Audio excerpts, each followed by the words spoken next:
একটা সুন্দর রোদ ঝলমলে দিন, বুড়িয়াঘাপ থেকে বুড়িয়াঘাপের সকাল।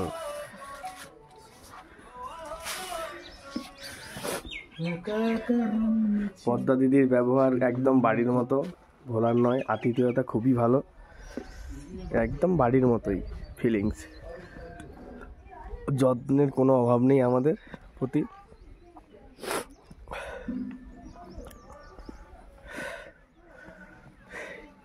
সামনের এই গাছগুলো যে নেড়া নেড়া, এতদিন দেখেছিলাম, দিদিকে জিজ্ঞেস করে, একটা ডুমুরের মতো ফল হয়, এটা এখানকার গাই ছাগল এদেরকে খেতে দেয়।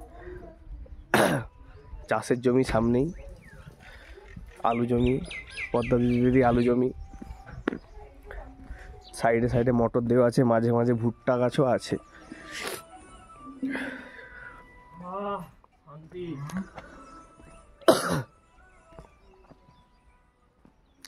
আমরা একটু গ্রাম্য পরিক্রমায় বেরোবো এবারে, মানুষের সঙ্গে আলাপচারিতা করব। এই জমিটাও দিদিদের বলছে, কিন্তু এটা লিজে দেওয়া আছে। প্রচুর পাখি এখানে।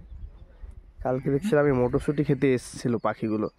এই গাছের উপর বসে থাকে, নেড়া নেড়া গাছে, আর নিচে বসে শুধু মটরশুঁটি খায়। ওই যে দূরে দেখা যাচ্ছে ওই কোণে, ওটা হচ্ছে হিলে। আমরা হিলে থেকে তোকে বার্সে যাই, আমরা বুড়িয়াঘাপ থেকে যাব এই হিলে। এটা হচ্ছে হিলে, এখান পর্যন্ত মোটরওয়েল রাস্তা আছে, ওখানে থেকে হিলে। কিন্তু আমরা ব্যাক সাইডে এসেছি এপাশ দিয়ে উঠবো বলে। তো ওই হিলে, কালকে আমরা হিলেতে অবশ্যই নামবো। হিলে থেকে জোরথাং ব্যাক করব, জোরথাং থেকে শিলিগুড়ি। ওই হিলে থেকে এই ধারে হেঁটে হেঁটে হেঁটে হেঁটে বাড়ছে, এধারে বাড়ছে। দিদি বললো এপাশে বাড়ছে। তো এখান থেকে কোনো কাঞ্চনজঙ্ঘা দেখা যায় না। কাঞ্চনজঙ্ঘা আছে যে এই সাইডটায়।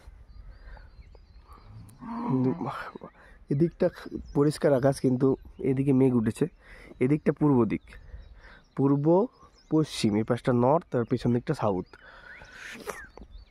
ওই যে দূরে বাড়িটা দেখা যাচ্ছে, দিদি বললো ওটা ডেলিভারি হাউস, ওখানে বাচ্চারা ডেলিভারি হয়।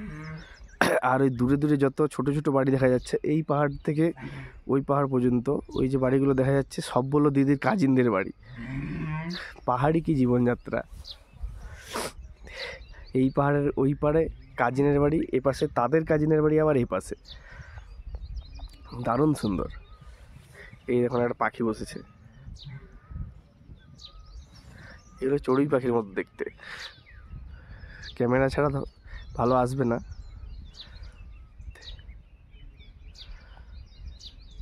তবুও দেখানোর চেষ্টা করছি। তো এই পাহাড় ওই পাহাড় কাজিনদের বাড়ি। মাঝে মধ্যে হয়তো যায় এরা, যায় না এদের জীবন যাত্রা কেমন।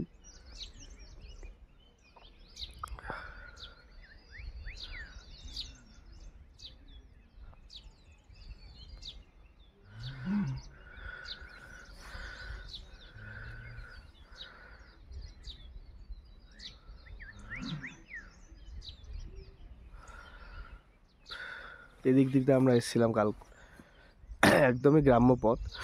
বুড়িয়াঘাপে সাধারণত কেউ আসে না। দিদিকে জিজ্ঞেস করলাম, মাসে 2-1 দল আসে এখানে, তারাই থাকে এখানে।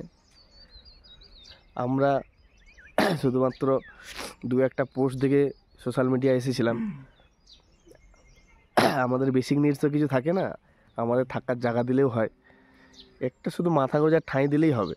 সেই মানসিকতা নিয়েই আমরা থাকি। তাই কোনো ছবি দেখিনি, কোনো রিভিউ দেখিনি, সরাসরি আমরা ফোন করে এসেছি। তো তার দরুনই আপনাদেরকে এই ছবিটা দেখাতে পারছি। খুব সুন্দর গ্রাম, প্রচুর চাষবাস হয় এখানে। এখানে চাষবাসের করার পর উৎপন্ন ফসল যায় গ্যাংটক আর জোরথাং। গ্যাংটক পর্যন্ত এদের জিনিস যায়, উৎপাদিত ফসল। কালকে ওখানে প্যাক করছিলাম, ওখানে ওরা প্যাক করছিল জিনিসপত্র। এখান থেকেও 2 বস্তা কালকে মটরশুঁটি গেল পদ্মা দিদিদেরই। তার মানে পাহাড়ের অন্যান্য গ্রামের সব খাদ্য জোগায় বলতে গেলে এই গ্রামটাই বেশিরভাগ।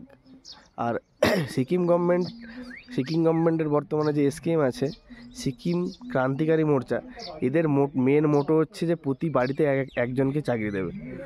তো এখানে অনেকজনের সাথে কথা বলছিলাম কালকে, তো ওরা বলল, আমি ওদের দিকে জিজ্ঞেস করেছিলাম যে আপনাদের কি এটাই প্রধান পেশা কৃষিকাজটা? বললো না, আমি সিকিম গভর্নমেন্টের ডিজাস্টার ডিপার্টমেন্টে চাকরি করি, আজকে ছুটি, তাই আমি চাষবাস করতে এসেছি। তো আমাদের ওখানে হলে কী হবে, আমাদের ওখানে হলে চাকরি পেয়ে গেছি, ও সব জমি মজুরি দিয়ে চাষ করাবো, আমাদের কোনো ইচ্ছেই থাকে না চাষ করার, কিংবা আমাদের স্ট্যাটাসে লাগে যে চাকরি করার পরেও আমি কেন চাষ করব। এরা এখানে আর খুব খুশি মনেই নিজেরাই চাষ করছে দেখছি। যত বড়ই কেউ অফিসার হোক না কেন, যে যার কৃষিকাজে ব্যস্ত, প্রত্যেকেই চাকরি বাকরি করে। এখানে দেখলাম প্রত্যেকেই স্বনির্ভর চাকরি বাকরি করে, তার উপরেও এরা চাষবাস করে যাচ্ছে নিজেদের মতো করে। খুব সুন্দর দৃশ্য, খুবই সুন্দর। এই পাশ থেকে একবার পাখিটা ধরার চেষ্টা করি, রংটা বোঝা যাচ্ছে।